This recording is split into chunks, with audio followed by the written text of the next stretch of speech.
there's a lot of little things that Ted says that kind of annoyed me this season. One that kind of annoyed me the most, and I know you have a lot of feelings about this, but in one of the later episodes, he has this quote, and I got the quote right here. Trickle-down economics may stink, but trickle-down support smells like pizza, roses, and I assume Viola Davis. The last part's hilarious, but trickle-down economics has never been a thing.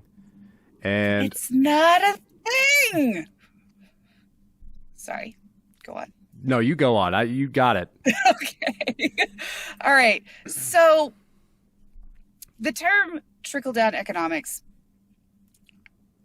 was not, it was developed by people who don't understand how taxes work.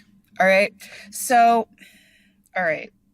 It came about during the sort of the Reagan era, and there were corporate tax cuts and lowering the tax rate on like some of the top income levels here in the United States. And opponents of that called it trickle-down economics. They're like, oh yeah, the idea that these people who want to cut taxes are pitching is that if the richest of the rich people make more money, then eventually it'll trickle down to us proletariat masses, you know?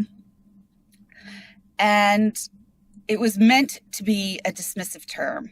And somehow it was just really, really sticky. And that is the term that has stuck around. But the thing of it is,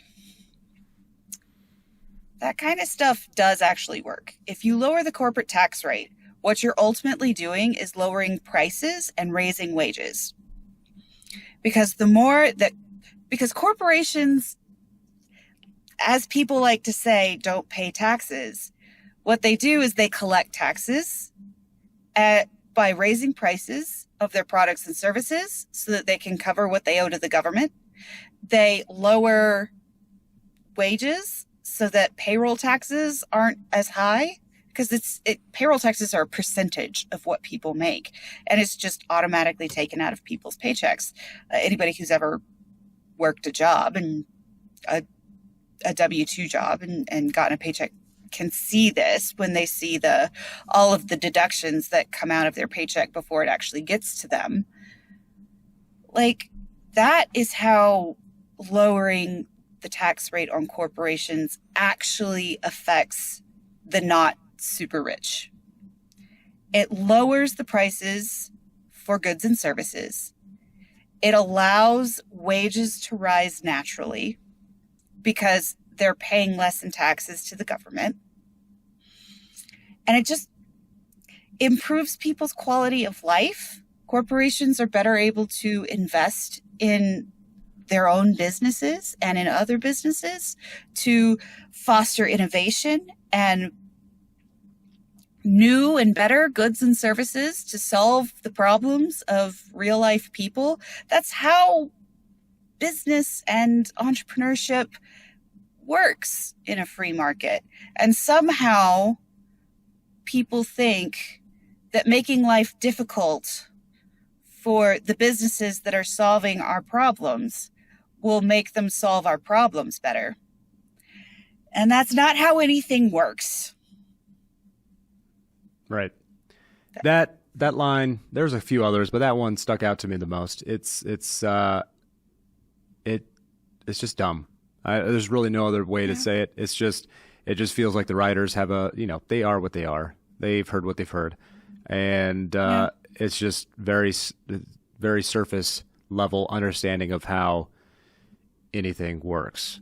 But with having said all that, I'll leave that aside because we get hit with, oh, you guys just think trickle down economics is just that's never worked, and we see that all the time in our responses to a lot of our stuff. And I mean, I believe President Reagan never even said the term. It was something that was only, like you said, only used by opponents of the stuff, but of those policies. But yeah, it's frustrating, and it's annoying. It's a slight annoyance. But I'm not going to ask them. I'm not going to call to cancel Ted Lasso. No. Why? Like, pitching out a brilliant show. Let's be honest. This is good TV. All right. Yep. Just asking to get rid of it because of a couple of dumb lines that clearly weren't designed to be like, oh, yeah, maybe we should actually be taxing corporations a whole lot more than we are. Like, it's played for a laugh. Why would I want to get rid of something good because of like one tiny throwaway line? Like, just get out of here. Yeah. No, I think that's the difference right now is, can you take a joke or not?